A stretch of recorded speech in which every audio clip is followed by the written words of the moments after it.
All right, so this is the third in the world building series, and this series is going to go on until we start playing D&D. There may be 12 episodes, there may be more. And as long as we're getting about 90 minutes worth of work done, this is the first Monday night stream. The goal is to stream Monday, Wednesday, Friday, Saturday. I may not be able to maintain that schedule.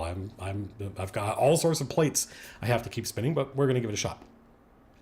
So when last we left our heroes, we had Nobility, which is something that is a kind of a bedrock touchstone for Riojan culture.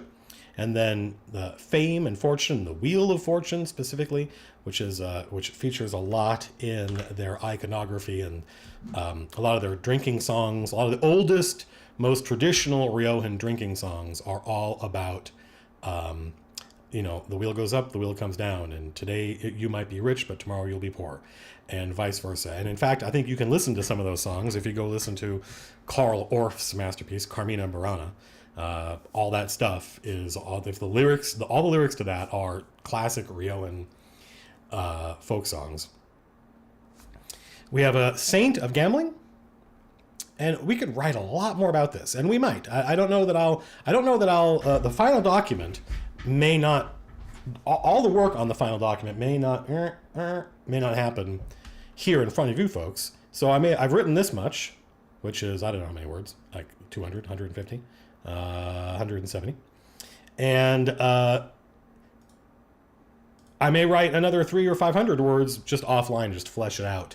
But I've done the basic work here. We definitely have. Is this a god of travel or a saint? Matt doesn't know because Matt can't see the headers. It's a saint. Okay, great. Which is good. That's the reason I was asking, is because I don't think they would have a god of travel. But they definitely have, I think it's travel and the sea, because to them they're synonymous. Riojans do not build covered wagons. They do not go explore. There's a mountain range on one side of their isthmus, their strip of land that Rioja lives on. There's a mountain range over here, and there's an ocean over here. So they are down with the sea. There's definitely a god of treachery. And I guess that's Falco. I liked Falco as the name for that, but again, we were talking about changing these names. It may be that instead of, I like Falco, but Falco's a nice short name. So let's move Falco out of here down to there, which means Falco is going to, we have Tonolfi, Regilo, Tassilo, Causulo, Maura, and so Falco. I like Falco. So we have Falco, but we don't, Baldassare I think we're going to change to something shorter. Maybe Regilo, Tassilo. I like Tassilo. Tassilo and Donisa. We'll see. It's not important that I fix this right now. Cowardice. So yeah, definitely treachery and cowardice are two of the gods that Riojans tell their kids stories about as warnings. So they represent the things that Riojans hate, don't like. People have asked me if I knew that Rioja is a real region in the real world, and I made all this. I invented Rioja when I was like 23 or 24. There was no internet, and I did not know. It just was it sounded like a plausible, based on my understanding of that part of the world, it sounded plausible, and it turned out to be plausible. And one of the things you learn if you expose this happened on the Collaborous stream all the time, is we would make up names. And people would go, but that name you just made up is actually this obscure anime character's name. And I was like, well, okay, but we just have to understand that the only reason you don't feel that way about every single made-up name ever is because you do not have the entire history of all human language across all history since behaviorally modern humans evolved in your head. And if you did, then every made-up name would sound like some real place. So to me, Rio is sufficiently obscure. If you live there, I apologize. I encourage you to use, Buena Park or Orange County in your fantasy world. I would love that. So we definitely have a Countess of Love, Romance, and Passion. In fact, do we know who that is? We have three. Let's see, Donisa. Let me write her. I just want to make sure all the information is in the right place. Uh, let's give her a name.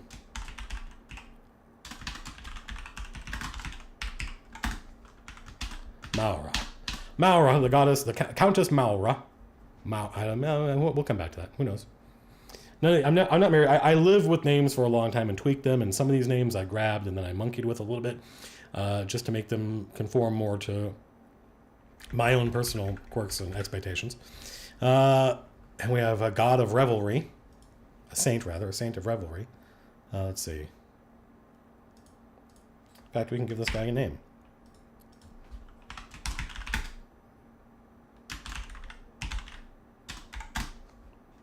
Sounds good to me. We got a little bit of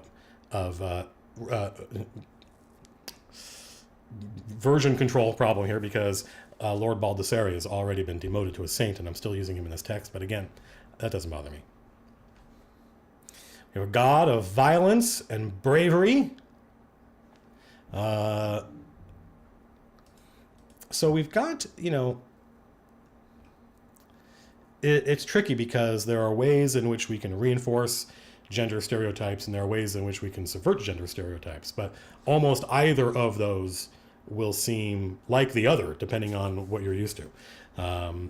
So it's always tricky. But I think that overthinking, sometimes we overthink these things and sometimes we drastically underthink them. So the idea of being a goddess of violence and bravery, I think sort of fits. I like the idea that they have legendary kind of pirate queens and stuff like that, and that we don't we plant a flag saying that neither of these two things, violence and bravery. This depends on how people take things, right? There are people in chat right now who either like these ideas or hate these ideas, but it's not their setting, it's mine, for good or ill.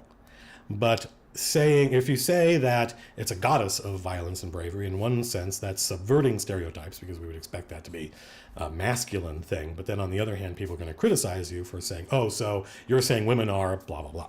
I think this is a goddess. In fact, we still have Lady Donisa.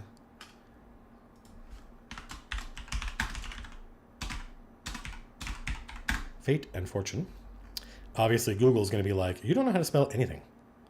Because we're adding all these crazy Countess Maura. Yeah, I'm liking this more. It's not pronunciation-wise, it doesn't come easily to me.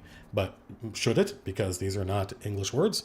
And then we have Saint Belamo, Revelry. I can already see this guy in my mind.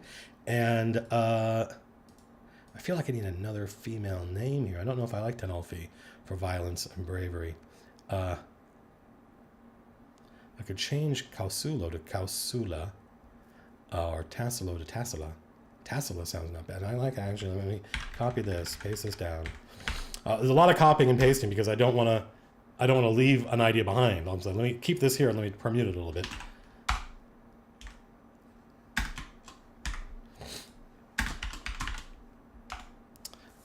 I put those little female markers in there. I have to assure you, I knew which one was which, but I was afraid people reading it wouldn't know. Because I was reading a document that was actually explaining the differences between the different, like, what does it mean to put this, like the ulo at the end or the aura at the end, and one means bold, right, and stuff like that, and the differences between how to make them male or female. So I think this is Tassilo. And in fact, let's look up Italian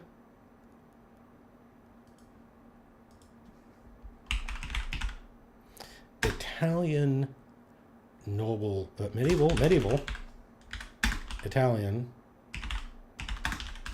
noble titles. Let's see how well Google does here. The titles used in Sicily were Prince, Duke. I like Prince. We haven't really had a Prince. We have Lord and Lady. Duke, Marquis, or if you're English, Marquis, because they relentlessly pronounce foreign words as though they're English. I like Marquis, and I think we can say a female version of that as Marquessa,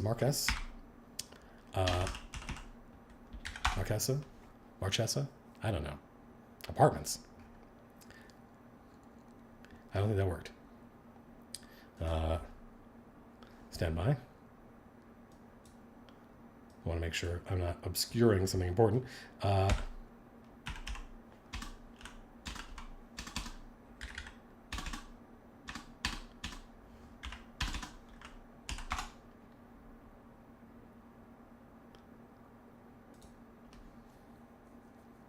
Let's see. This is interesting.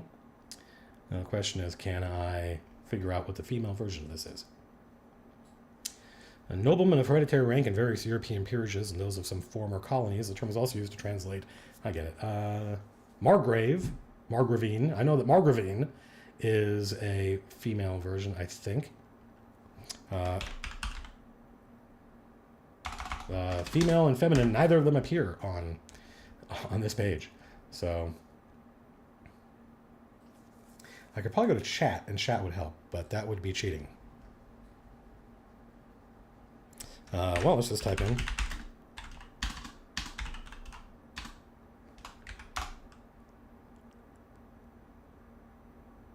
Ha!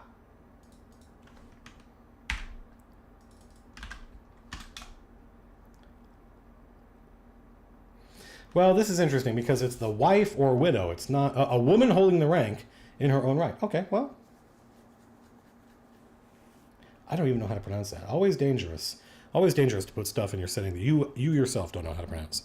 But like I said, we don't have to imagine that this stuff is final. So let's stick this in here and see what happens. A lot of things that I'll drop into something and I'm not 100% on, grow on you over time, and then also sometimes you're like, this isn't working. Let's see, I don't know that I like this, but I'll come back to it. So we don't have much here on violence and bravery, but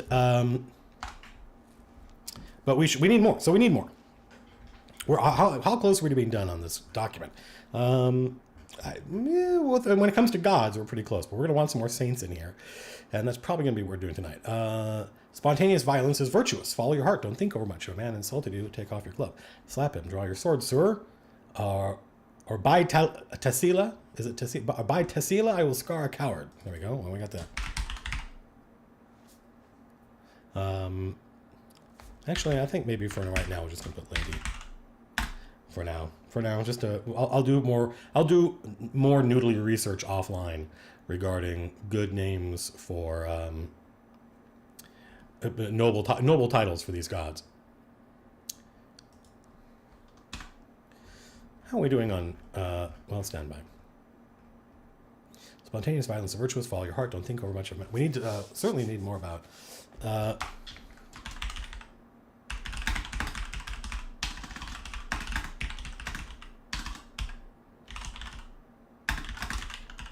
violence and bravery are close cousins in Rioja, two sides of the same coin, or there being so few of us, the same side of two coins.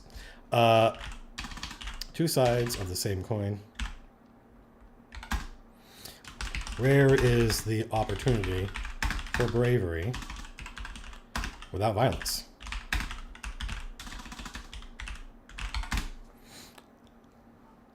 Let's see.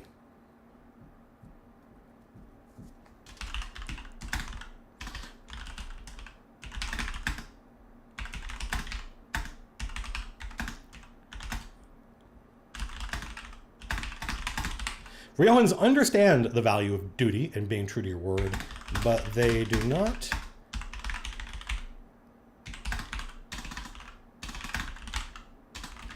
mythologize it over much the way Vaslorians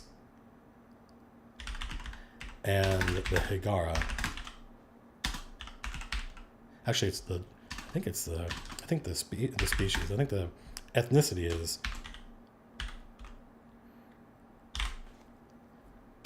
But I think that's obscure. I think it's like Teves Gold. Vasloria is the region. An ethnographer would call them the Teves Gold, like Anglo-Saxon. And so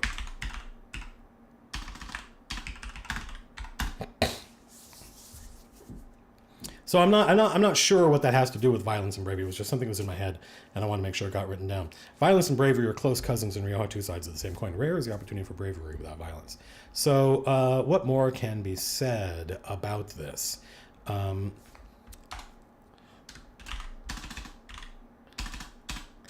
coward in Ryoha is someone who thinks something but does not say it. Who hides their meaning. This, I'm reminded of like the Three Musketeers. I think there's a lot. In fact, I think I used some Three Musketeer art in the campaign document that I sent out. But also, I think isn't the who is the Stephen Brust?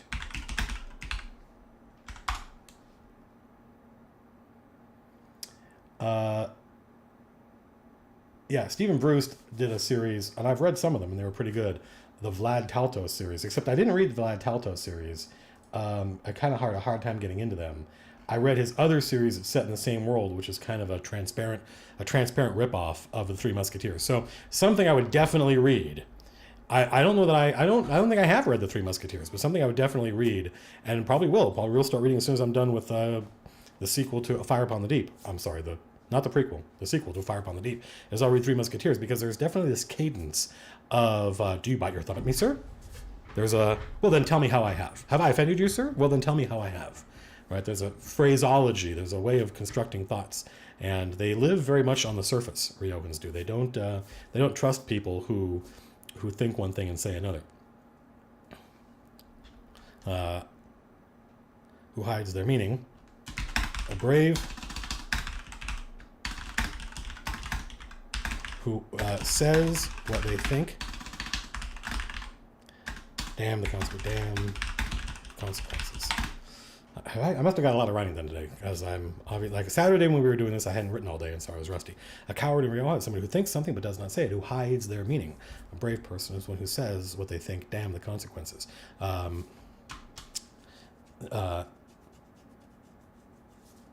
So yeah, this is an interesting culture. I'm getting used to these guys. Again, I feel like there's more to say here. Okay, well.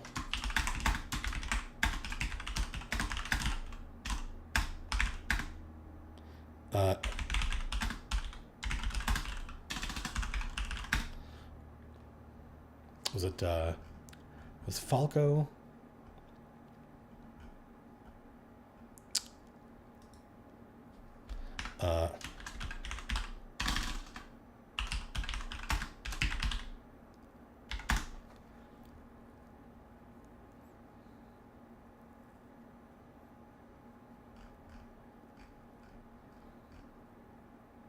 Was it? Okay, stand by. I don't yet know this pantheon well enough. The god of passion.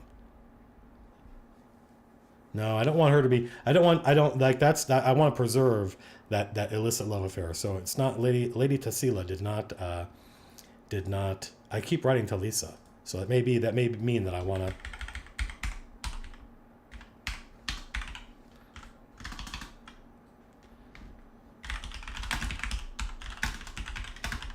Falco. I want to say called and exposed. So I think what I want to say here is that there was some cost that Lady Tassila, seeing this plan and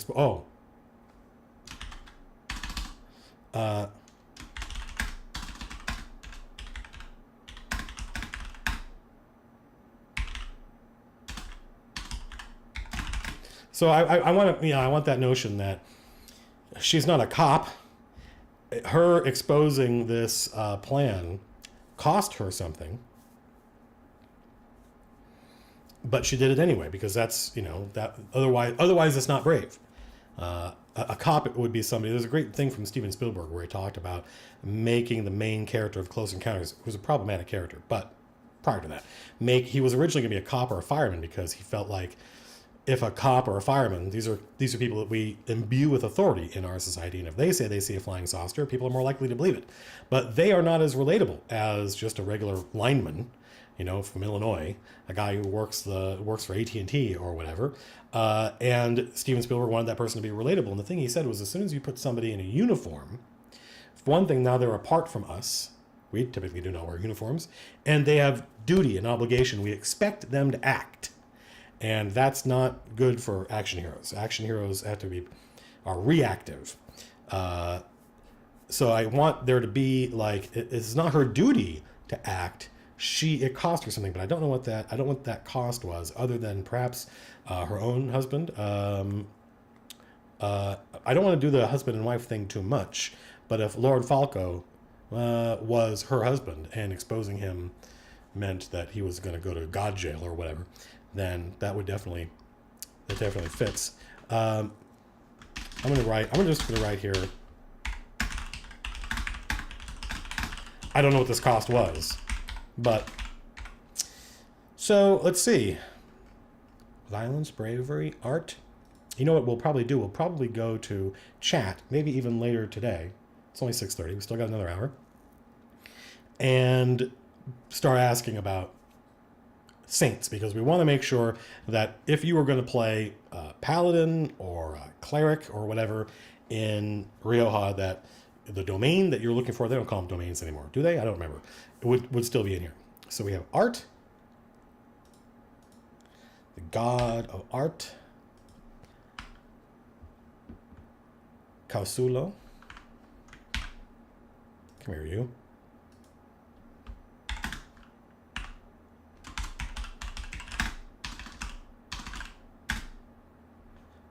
Actually, what was the problem I was having with somebody? I made her a countess, but she'll be, because I know what that means.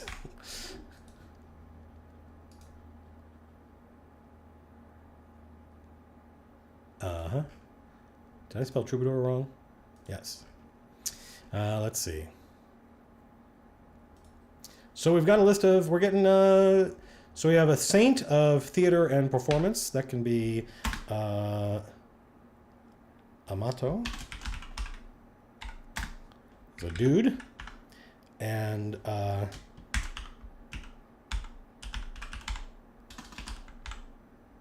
Diamentum. Might be a better formulation for that.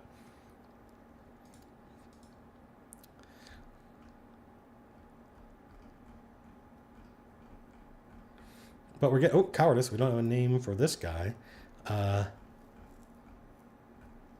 Let's see. I want to look at, I can use my headers and footers here to,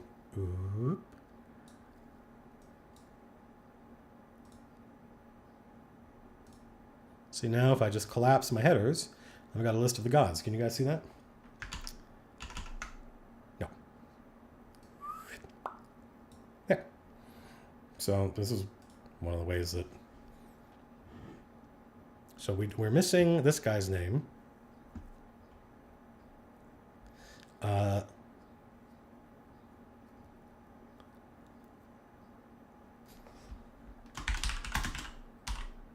Lorenzo, Nobility, Lady Donissa, Fate and Fortune. Not bad. Not bad.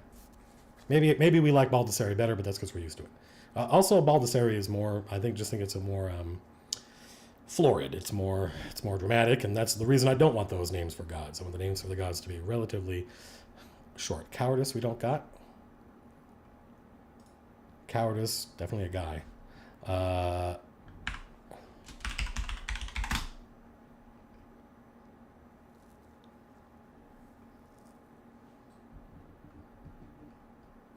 Love, romance, passion, violence, bravery. Riojans, I believe Rinaldo de Marici talks about this.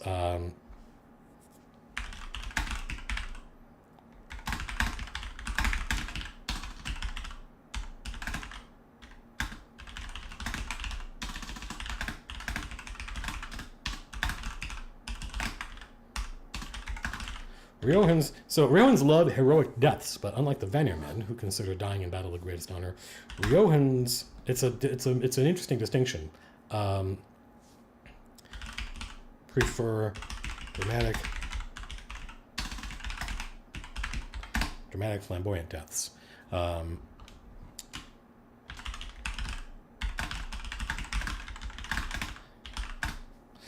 saw people online. People were asking about the nature of the gods in my world, because they assume that the gods reflect the culture of the people who worship them, because it is the people's worship that creates the gods. But I didn't say that. I don't think I said that. It may be that the people are emulating the gods. But I will say that where the gods come from is a long mystery in my game, and something that players have never shown any interest in.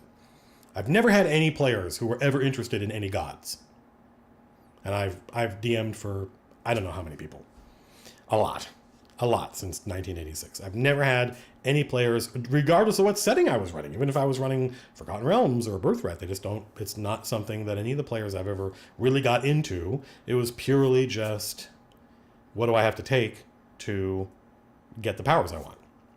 So, in spite of there being this kind of core central mystery, because I've never made it the subject of an adventure or a campaign, it's not something that players have ever wondered about. Riohans love heroic deaths, but unlike the Vanir men, our Viking analogs, who consider dying in battle the greatest honor, Riohans prefer dramatic, flamboyant deaths. I think the difference is an audience. Violence, battle are common to both, but Riohans prefer an audience and, ready for this, a solo performance.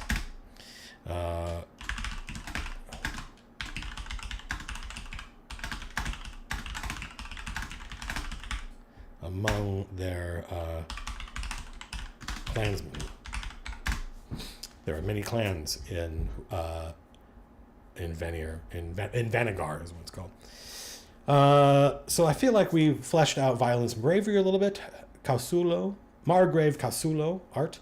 Art is an end to itself. Notice we don't have any depictions of these characters. We haven't described what they looked like yet, but hopefully we can imagine all of these gods would be dressed like medieval, really expensively outfitted medieval Italian, Venetian, Florence, that kind of thing, nobles. Diamentum. It's growing on me. Music, poetry, and writing. I used the term muse, and people wondered if that was a term Riohans used. No. There might be a Kalian antecedent there, so they say follow your muse, but that's not because they invented the idea of a muse. It's because they inherited it from the people that conquered them. So I feel like we've got 1, 2, 3, 4, 5, 6, 7 gods, which is about the right number. We have names for all of them: Lord Anso and Lady Donisa, Vicomte Falco. We have Ragilo. I presume it's a hard G, but it can be whatever I want it to be. I've already had somebody complaining to me about my Italian, and this is not Italian, it's Riohan. And that may sound glib, or may sound like a cop-out, but I think it betrays a deep truth about fantasy world building, is that part of the fantasy is, and part of the fun of it, is doing it your way and doing it yourself and being inspired by real world stuff and sort of cheating, because hundreds or thousands of years of human cultural evolution have produced words and terms that sound plausible because they are real. And to my ear, that typically sounds better than the kind of made-up fantasy stuff that we all recognize when we see, and we're like, these seem like words that could never really have developed naturally. At least that's my reaction. I think now we can worry about the saints a little bit. Before I go to chat, let's see. We would definitely, for nobility, what are noble virtues? We would definitely have caring for the sick and poor. So charity. I'm going to put parentheses just so we know what we're talking about. And I think that might be one of the chief saints. Like, if one of the things we want to know is, like, what's the biggest church, physically largest church? in Rioja, because that's going to tell us a lot about that city. I want to say in Rioja, I mean in capital. 6:41. I'm getting ready to check in on chat, see how they're doing. Charity is a noble virtue. Duty certainly is. There's not a god of duty, but there would be a saint of one. Charity, duty, the tradition, holding up the traditions would be one of them, but I don't think that's feudalism would be one of them, but I don't think they would have a god of that. Let's go and let's see what chat has to say. What about saints for professions? Yeah, I think we need that, but I think they're adoptive. I don't think that there's a saint of sailors. There's a god of travel. There's a saint of, there might be a saint of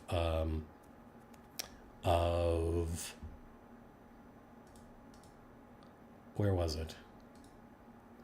Saint of travel in the sea, and so she would be the saint of sailors, but that's not her title.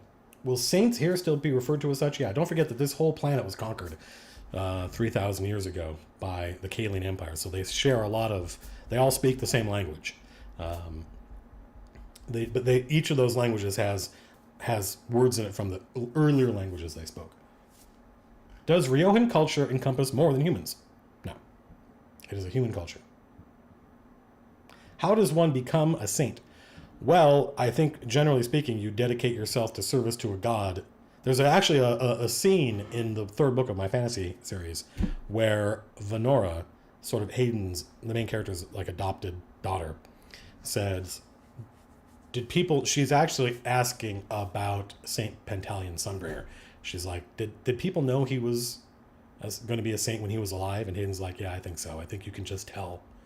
I think people, there, and actually there's a story which I stole that Tathan tells Hayden at the lake, and he talks about how everyone assumed that this knight was going to become a saint, and that if that was true, that he would be able to perform a miracle.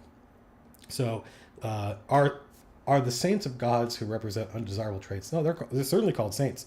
Dinner Puppy has not read my second book because you meet the Saint of Worms, the Dark Veil, who's a bad guy. He's a super, super bad guy. We have charity, duty. I typically like to have 5 saints, but it's not important that we get them all done today. A saint of charity, a saint of duty. What are other noble virtues? Honor. Isn't that the same as duty? Patronage, piety, justice.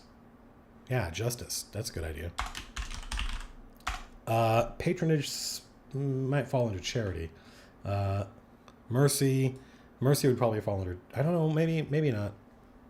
But definitely, well, people seem to like mercy. Hospitality, I think, is charity. In fact, I think this saint has hospitaliers as knights. Chivalry is an alien notion to Riojans. It's unique. Chivalry and Bushido are unique to Riojans. Would be like, you guys have too many rules. Compassion, that would be charity. It would definitely be charity. Knowledge is good. Knowledge is good. Where would knowledge go? Art, probably. What would noble virtues be? What would Lord Anso be about? What would the Riojans expect a noble to do? They'd be charitable. They would fulfill their duty, and in fact, it's in Riojan culture that would be like, oh God, okay, I'll do it. That's why being a noble is not always it's often a burden rather than piracy. Or I am a pirate king. It's the same as a Pirate King song. With cat-like tread, upon our prey we steal. I actually think ambition. Somebody wrote ambition. I'll put that in here. Yeah. I think that's something that definitely calls out Rioja as being different from Vazloria, or pretty much anywhere else. Do you consider luck and chaos the same? I don't know. It's a good question. So we'll definitely have a discussion about, in fact, we'll probably do it right now, fate and fortune. Let's talk about that. So we've got some principles here for charity, duty, justy. Charity, duty, justice, which is also going to be like law, civic law. mercy, ambition. But I think Lord Anso is like dead. I don't think, or something's happened to this guy. He's not. He's in torpor. We'll definitely have a discussion about luck, fate, and fortune. The Vikings, which is itself a misnomer. I think Viking was a job. You would go a Viking. The Northmen, that culture, definitely felt that luck was something you had. It was a possession. It wasn't chance. It wasn't just probabilities. It was something that came to you, and you had it for a while, and then it would be gone. And a lot of their language, and you see a lot of this actually in The Lord of the Rings, because don't forget that he borrowed a lot of that stuff. In fact, the Beowulf characters, the Beowulf guys in Lord of the Rings, the language they use betrays their notion of how luck works. It's the thing. These guys don't feel that way. These guys don't feel like luck is a possession, and that you get it, and then you've got it for a little while, and then it leaves you. I think they think of it as the will of the gods. There are these characters watching them and giving them favor if they do the right things. Is Ansel the Lord of the Dead? I don't know. That's a good question. Maybe. Who are the saints of fate and fortune? We definitely have a saint of gambling, 100%. We have a saint of travel in the sea, so this would be gamblers. No, I think dueling is courage. In fact, let's not get too caught up in.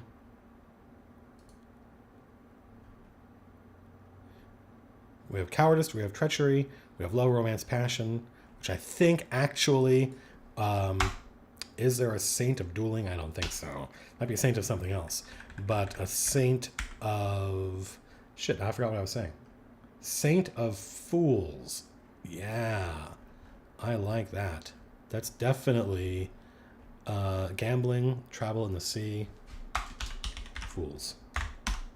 I just want to make sure that fools are those who tempt fate and who aspire to tempt fate and push their luck and know their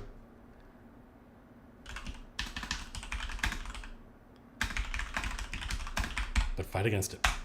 So we've got gambling, travel in the sea, and fools. Trickery,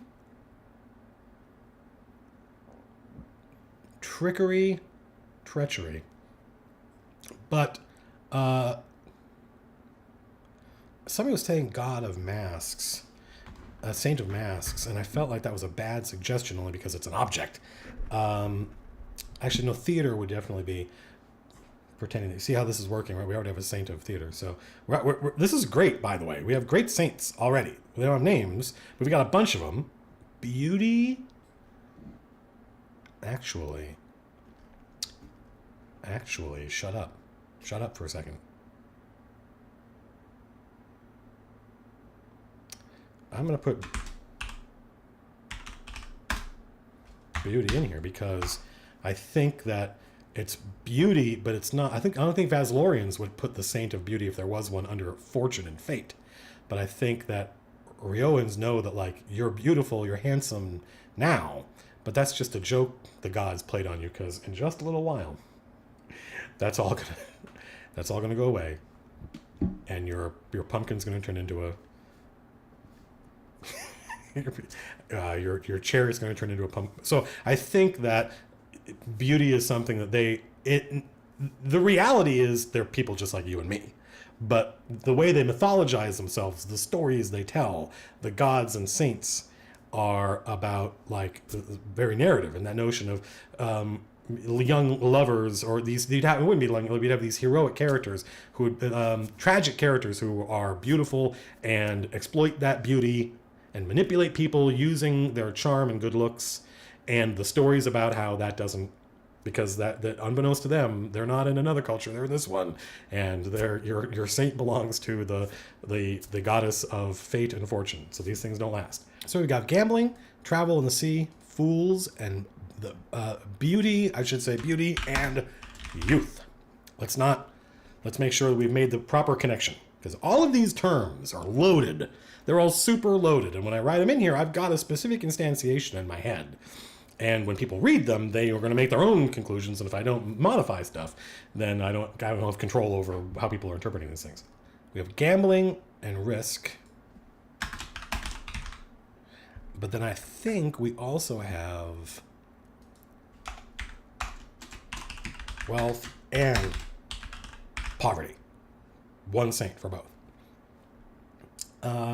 And this saint might be related to the...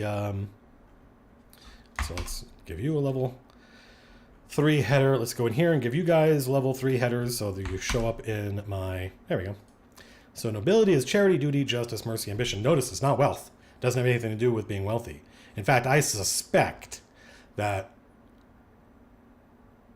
nobles are expected to look rich, but often are not. Because observe, they consider wealth to be, it comes and goes. But they also feel that way about nobility. So it's part of the same cycle. There's a reason that the goddess of fate, fortune, and luck is married to the god of nobility, because they go in cycles. So I feel like we've got saints for the first 2 gods. So we've got 7 gods, and we've already got 10 saints. We just need to come up with names for them, but I can do that offline. You guys don't need to. Now let's work on treachery. I like illusion, actually. Although there might be a better way of putting that. I think we might also have, this is maybe getting too specific, the idea that, I don't know,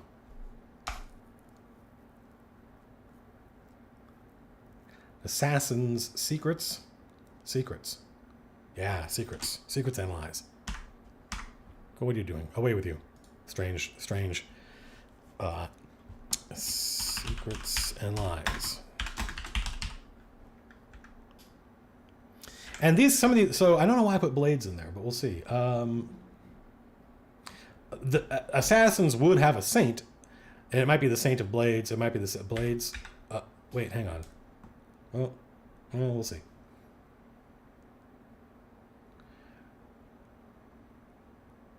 People are saying vengeance. Secrets and lies is whispers and rumors. Masks is theater, I think. Will you still be putting together your adventure guide? I don't know what you mean by that. See, poisons, I think, is cowardice. So it's blades and poisons. I don't know, though. I don't know if we'd have a saint of poisons. Does that make sense with all the other things we have? I don't know. Blades, I think, is poetic. Blades... No, blades and dueling. So that would be violence and bravery. Let's not... Violence and bravery gets blades and dueling. I just wanted something that was like a symbol of treachery. And I don't think poison is it.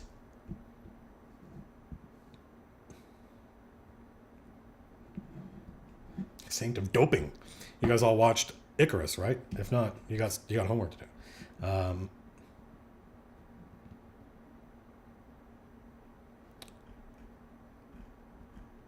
We got illusion. We have secrets and lies. Lies and illusion. I feel like.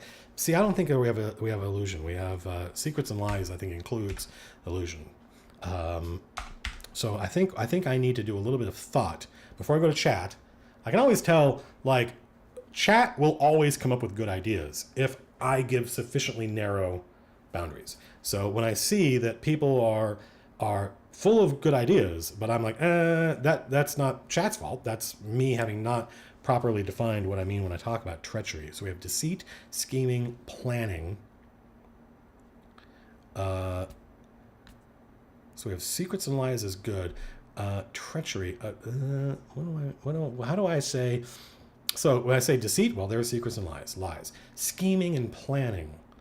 What is... well, what's an abstract concept that would go with that? Hello, solemn face man. Hunting accidents.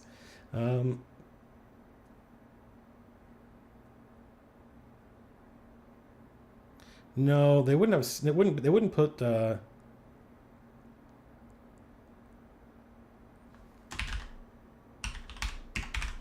Yeah, conspiracy is good.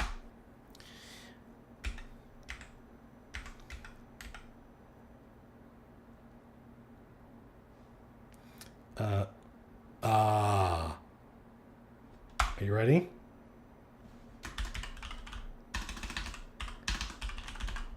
Stand by. Are you ready for me to type it correctly? Rewind. Forget that. Let's edit that out of the YouTube video. Are you ready?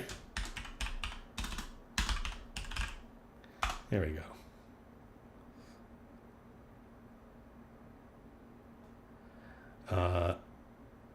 A saint of patience, biding one's time, fuming, right? What does that? What would that mean to a Rioan? To a Vaslorian, it might just mean you're a very prudent person. It's good to plan, but to a Rioan, they'd be like, "What's that guy up to?"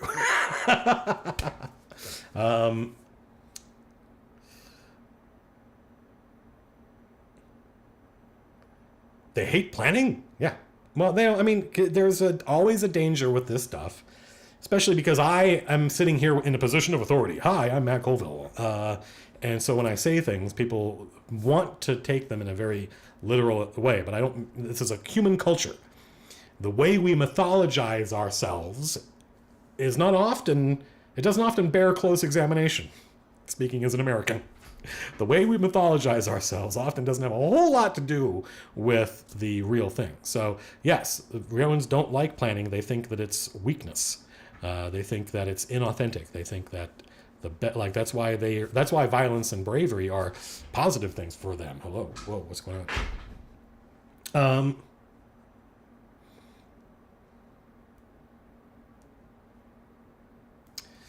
Let's see, secrets and lies. I definitely like that.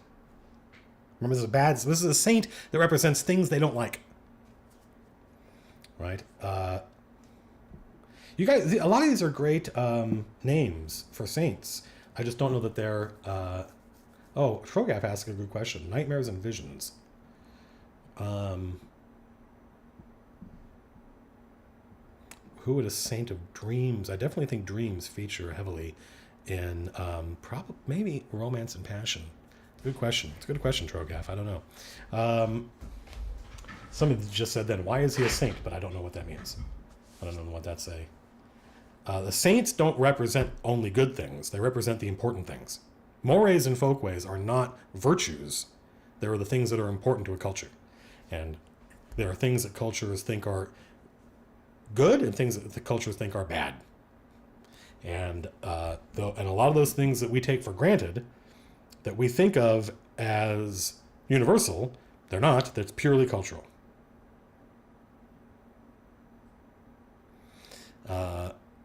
My Twitter blew up today because Matt Mercer retweeted me and tweeted at me, and that guy's got like 400 million followers. We've already got a saint of lovers, I think. Love, romance, passion. So we're doing pretty good on treachery. Man, this is great, actually. This is going to be a great pantheon. And if there are people watching either live right now or on YouTube that are like, this is boring, I apologize, but this is my process and it's working. Because I really am looking forward to seeing, because these saints are going to get names and titles. And those titles are going to be even more evocative. Like, let's see if I can find an example of what the Vaslorian saints are called. Let's see.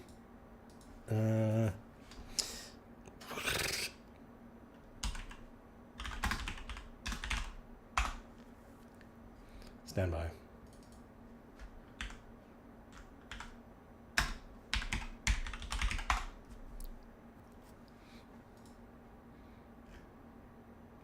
So, like, the god, the saint of oracles in Vasloria is called Kalinda, the seer. Right? The god of science is called Elgar the engineer, Kale the sorcerer, Clement the journeyman, because these are all saints of the god of knowledge. And so all these guys are gonna get titles, and so there's gonna be some really evocative titles in here. Like Adun's saints are Llewellyn the Valiant, right? He's not the saint of valiance. That doesn't mean he's a saint of courage and leadership in battle. He's called Llewellyn the Valiant, right? There's Merwin the Kingmaker, right? Also called the Diplomat. So these guys are going to get cool titles and names as we go. Even the evil gods, like Nikros, has saints. Thomas, the Judge, all because he was a judge in life and was that kind of stuff. So secrets and lies, conspiracy, patience, blackmail. What else do we inspire? I feel like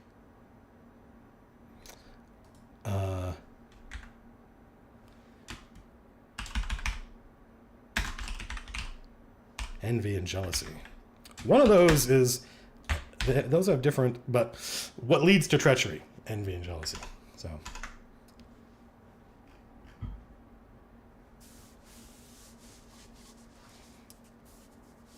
Matt the Greedy. I assure you, if I were greedy, I would have sold out a long time ago.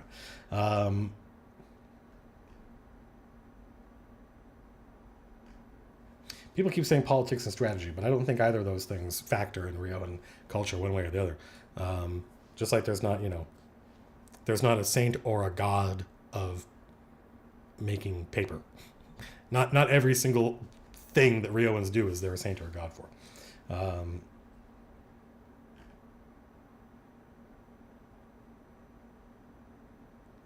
So let's see. So we've got some ideas here. And let me tell you something, by the way. So let's just do some of the real work. Most of this is probably going to happen offline. But for now, let us pick one of these saints. I'm going to show you what I will consider this done when we have done the following. Orsino, I love, that's a great name. Saint Orsino. Secrets and lies. And he's not saint, or he is saint. Ready?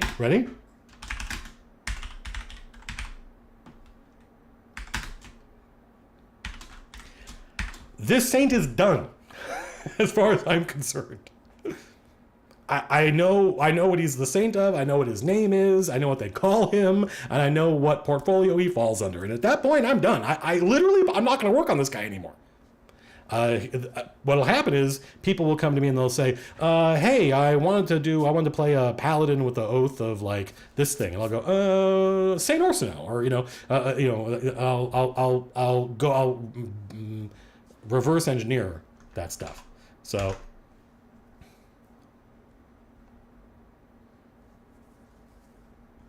does that make sense? Do you understand the process now? Because that's from beginning to end. We have gone from a vague understanding of I felt like I knew who Riojans were pretty well, but I hadn't written any of this stuff down. Now I've written all this stuff down. We know a lot about their culture. We know a lot about what they value, both positively and negative, what their virtues and vices are. That's a good way of looking at it. And we've got a list of the gods. We picked a bunch of saints. I named one of them and gave him a title, and I know what his portfolio is. So at that point, now, I'm not saying we're done working for the day, but I'm saying I will know when I'm done when we have this for everything. I don't need to know more about Saint Orsino for now, because 7 gods times 5 saints, that's 35. That's just too much work. There's too much work to do. And what I want is players to go, ooh, the saint of secrets and lies is called the Diplomat, Saint Orsino. He sounds cool. You like that? Let me go do some work on him, and I'll go flesh it out. So it's that kind of meet me halfway thing. I'm going to do all this work, and then the player just has to go, ooh, that's cool. And I'll go, oh, and then I'm done with that guy. I'm done with that guy. Are we playing that hack later? I don't know. Save your work. Word has autosave. Everybody relax. I don't know why all of a sudden people got save your work became a thing. They're all devoted to saints. No cleric, or no. Worshiping a god doesn't get you anything. Gods don't grant powers. They make saints to do that. So I'm not going to do that for everybody. We've got more saints to figure out the portfolio of. So now we have the god of cowardice. So we would have fear. God of poisons. I like that.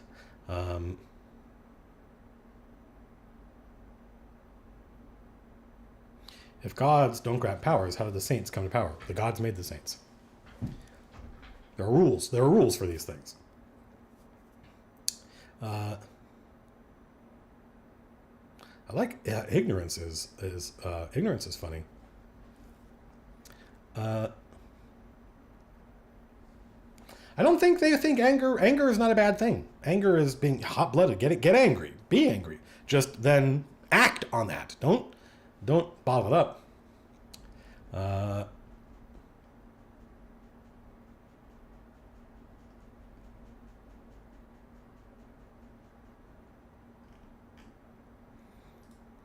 Did we have dueling yet?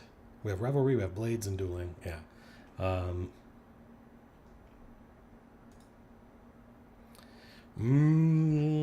Murder. Somebody said murder.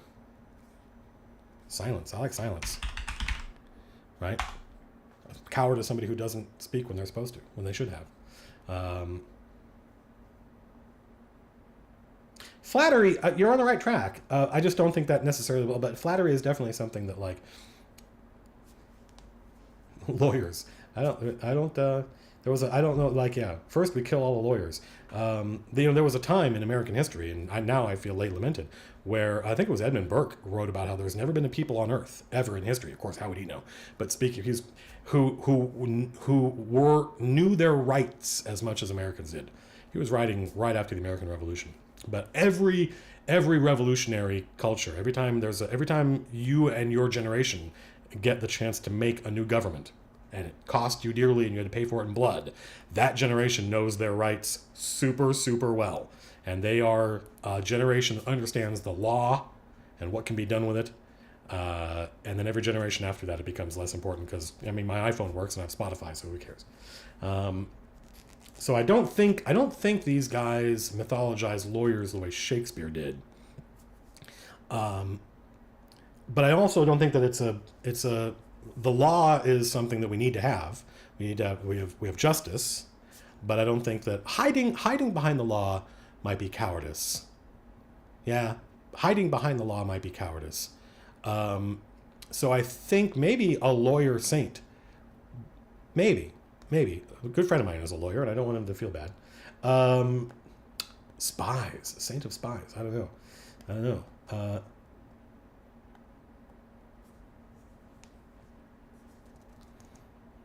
Stand by.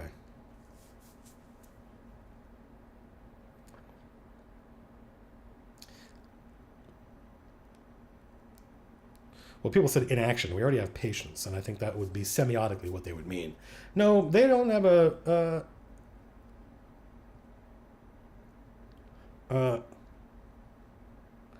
hiding. Definitely, I want a term. Maybe English isn't good for this, but I want a term that means hiding behind the law.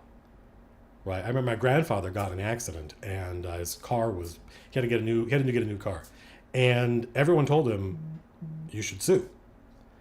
Because of the specific instantiation of that accident, not just because he got in an accident, but the specific what happened. Everyone who knew him got really angry at this other person and what they had done and what they had cost him, and said, "You should sue." And he was like, "What? I'm not gonna. Why would I sue the guy?" Well, you would be well within your rights. He goes, "Yeah, but so what? I'm like, I can handle this. Why would I? And so that had a huge impact on me. Growing up, watching my grandfather be like that. Like, to him, he was able to deal with this himself. He could afford to fix a car. That person made a mistake and was stupid, and that's just, the world is just like that, man. And that's not what you use the law for, was my grandfather's attitude.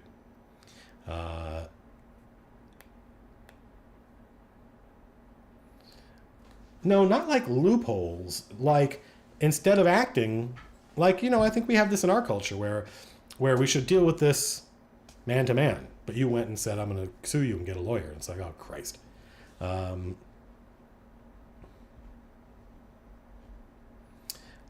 right, so I have to ignore chat for a little while because I think we're just going in circles right now.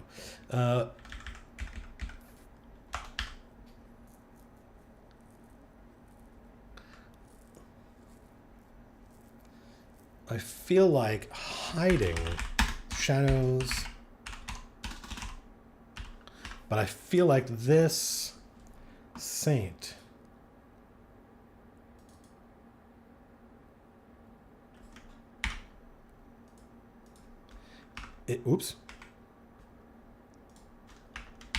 is Saint Paolo,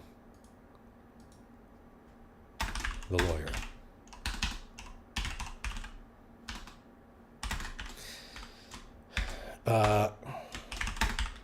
And he would have like, people would say, it's a shadow. It's something. Don't count on it. Don't rely on it. Make sure this gets the proper header, so that the text underneath it does not disappear. So I feel like that was good progress right there.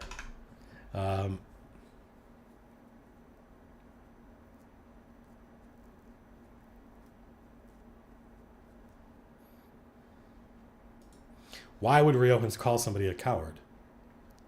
Because they didn't stand up to their actions, right? That's fear.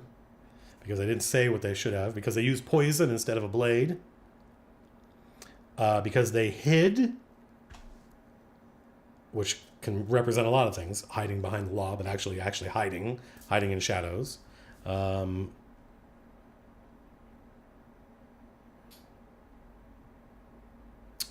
said greed. By Dark Red Dragonfly.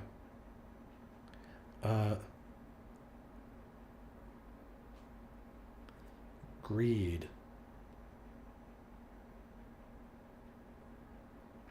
I don't know. There's something there, but I don't know what it is. Blame. I don't know. People are on the right track. But these are not...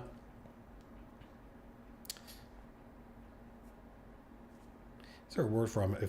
For letting someone else take the fall for you when you should have done something. I guess that's fear.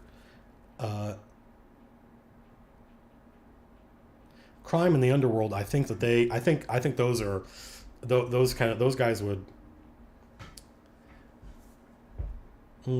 Yeah, but there wouldn't be a saint of deceit. I think we already have lies, secrets and lies. In action, we already have. I can tell that we've done a good job thus far because people are suggesting good things, but we already have those.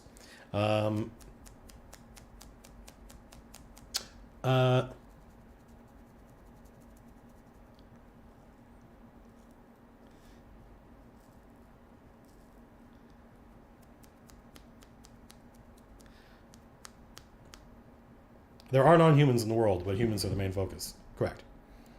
In fact, there's a whole population, and a big one, of tieflings in Capital, and they're all refugees from the City of Brass because their queen lost a battle. And in fact, the chain were the queen's personal guard, and that's why they're back on this plane, because they lost. And the tieflings came and they brought with them. They've got their own. They brought a drug with them that isn't a big deal to them. It's like marijuana to them, but it's like heroin to humans. So that's one of the subplots.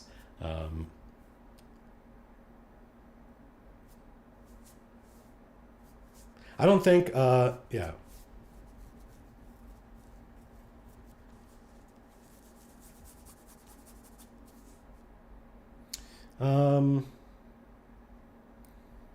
What is a word that means the thing I'm thinking right now? To the thesaurus. Never be afraid to use a thesaurus.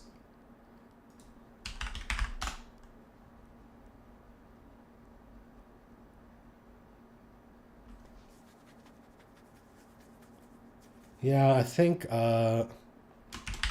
here's our fifth saint of cowardice.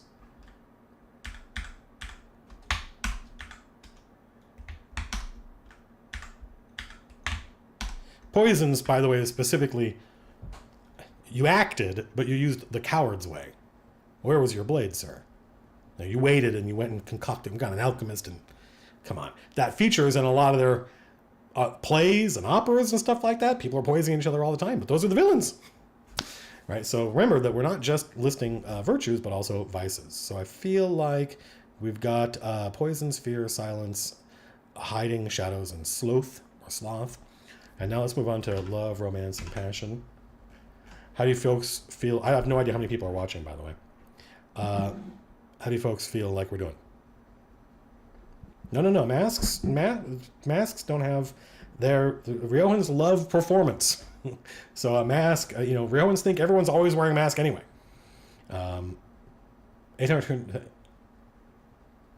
Good? Okay, good.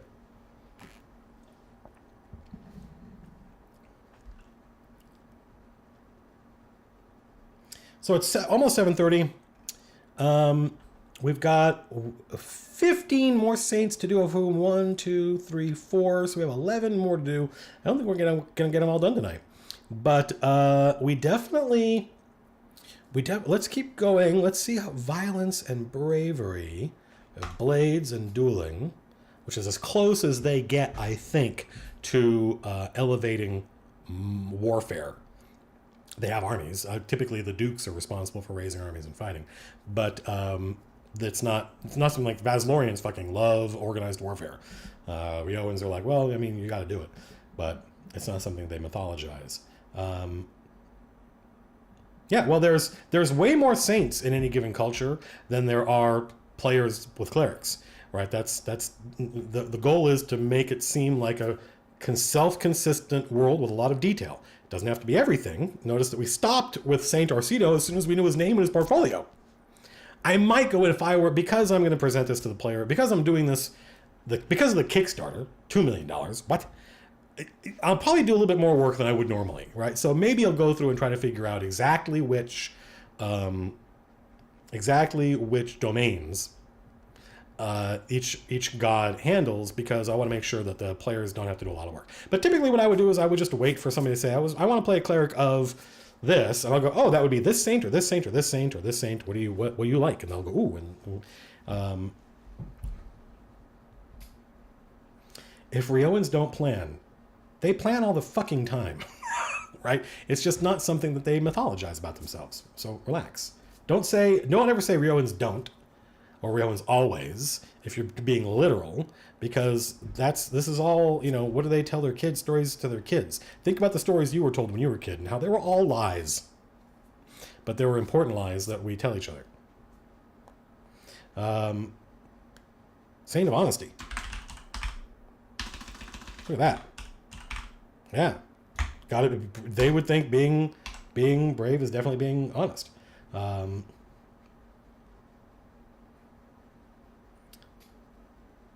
So what else do they think of when they think of violence and bravery? Blood. Blood and scars. Wounds. I have 30 great wounds all got in battle. But I don't know about this. I'm kind of suspicious about this. We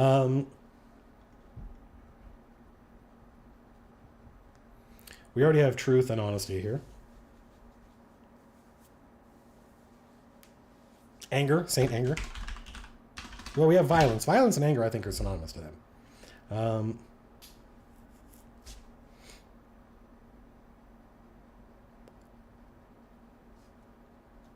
Isn't in the end that the real truth? The answer is no. Loyalty.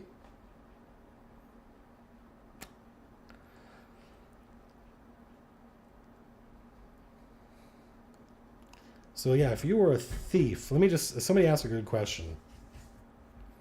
If you were a thief, what saint would you follow, or what god would you follow?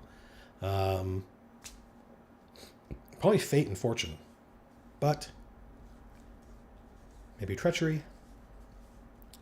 I think how do Riohans view thieves? Definitely thieves in Vasloria are criminals. Period. They do not think of that as being dramatic, either good or bad. But thieves in Rioja are often heroes. Like Robin Hood is famous in English culture because he's a nobleman who then robs from the rich and gives to the poor. But I think that Riohans have lots of guys like that. They have lots of people that are a lot of famous thieves. And so who would that thief pray to? Fate and fortune, gambling and risk. But definitely, I think violence and bravery has to be in here somewhere. Uh, I think we want something like audacity. There's a better word for this. A better word for this.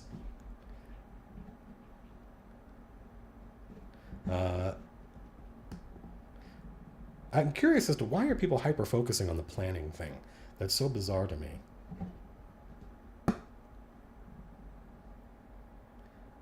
Daring. Daring's better.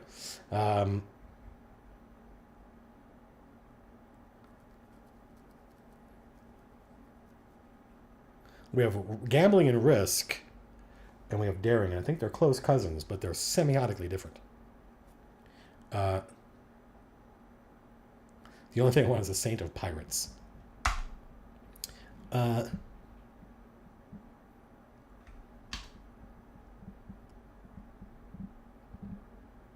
Wait. Hang on. There we go. So you are like you're screwed, but that was brave. You cheating, definitely that is the god of thieves. So there's at any given table there are people who are praying to the god of gambling because they want to win, and then there are people who are praying they want to play fair. They know the game really well. They're good gamblers, and then they're the ones who know they're not good gamblers, and they're praying to the god of cheating. And the god of cheating is like, let me see what I can do. Don't tell anybody, but if you get caught, then you got to own up to it. It's not. This is a positive god, not a negative god. So they think somebody who cheats and gets away with it is awesome, and somebody who cheats and gets away with it is awesome. Somebody who cheats and gets caught and owns up to it, it's a fair cop. Those people are both awesome. A person who cheats and then tries to lie about it, hang on now, you pushed it too far. So, I hope you guys like that as much as I do, because I love the fact that it tells you a lot about Rioja, that the saint of cheating is on Lady Tassila's docket, violence and bravery. Because of course cheating is going to lead to violence, right? I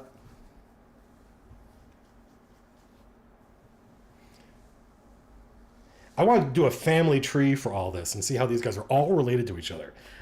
Because there'd be all these connections that people would be making. Like, well, don't forget, these two gods are related. They're all related, but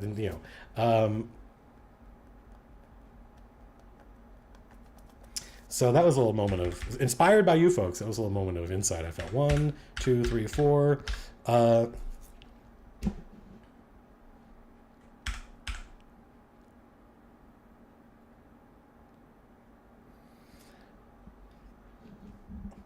Now I want to live in Rioja.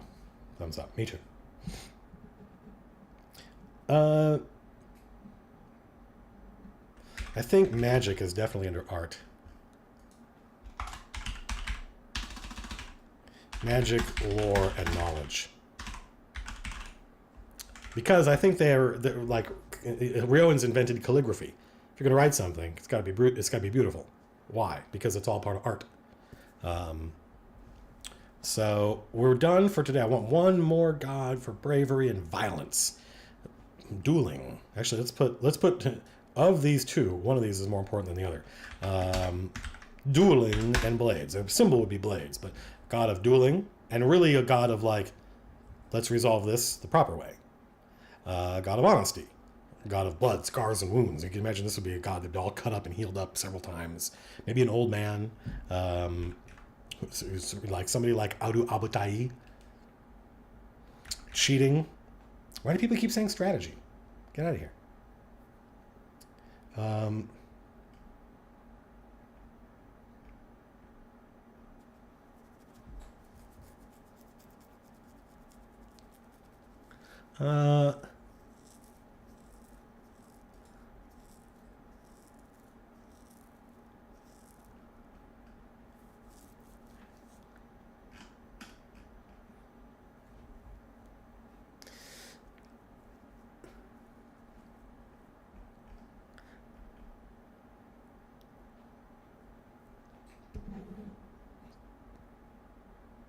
I don't know that glory is good enough.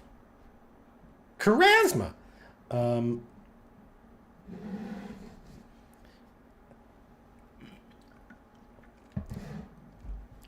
I just don't think Riohans make great strategists. I think the best strategists I think are Vaslorians, but Vaslorians and the Corsair, the Hazar. The Hazar invented chess, and they're great strategists. But Riohans, it's not. They can wage war. They're just they're more likely to engage. They're more likely to engage in like guerrilla warfare. Somebody just said something that I like. Death. Because what happens if you live a life according to violence and bravery? You're gonna die. Right? You're gonna die. You might as well do it. You might as well go out with a bang. So to them, death is kind of would have a more theatrical, positive attitude toward it. So I feel like we got this guy done. And that's probably where we're going to stop, because at 7:30 we've been doing this now for a while, and we are close to the end of this document, or at least the first draft. And I'll do some work offline. We'll get together Wednesday night, and we'll finish the saints out. We'll name them, and I might give them names offline because I think the process of naming things is pretty tedious. But once we're done with this, we'll work on calendars. And I'd like to maybe spend a little bit of time trying to figure out where I would put various. We have way more gods and saints when we're done with this than there are domains in 5th edition. But that's as it should be. Because our goal here is not to create something that is unique to any game. Our goal is to create a culture that has depth and breadth. And I think we are achieving that. And I think that there are things in here I love. And so hopefully there are things in here that you think are cool and you want to engage with. Somebody said rivalry. I like that, but where would that go? Who do we have left? We have art. We just did bravery. Love, romance, and passion. Oh, yeah, let's have a god of rivalry. I think they definitely mythologize the idea that you have a rival out there somewhere. Either if you don't know who it is, then you just haven't been looking hard enough.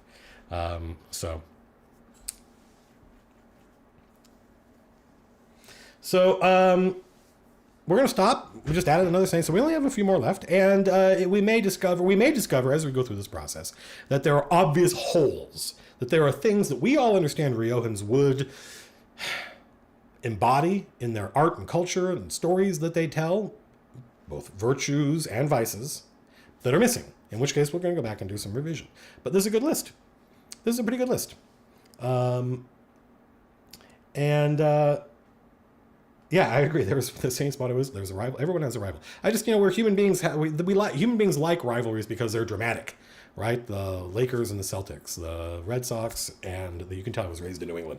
The Red Sox and the Yankees. There's a great QI episode where they're talking about, who do the Germans think of as their great soccer rivals, and just by the virtue of the question, the people on the panel are like, wait, they know it's us, right? And they're like, and the answer is like, no, they think of like the Dutch as being their rivals.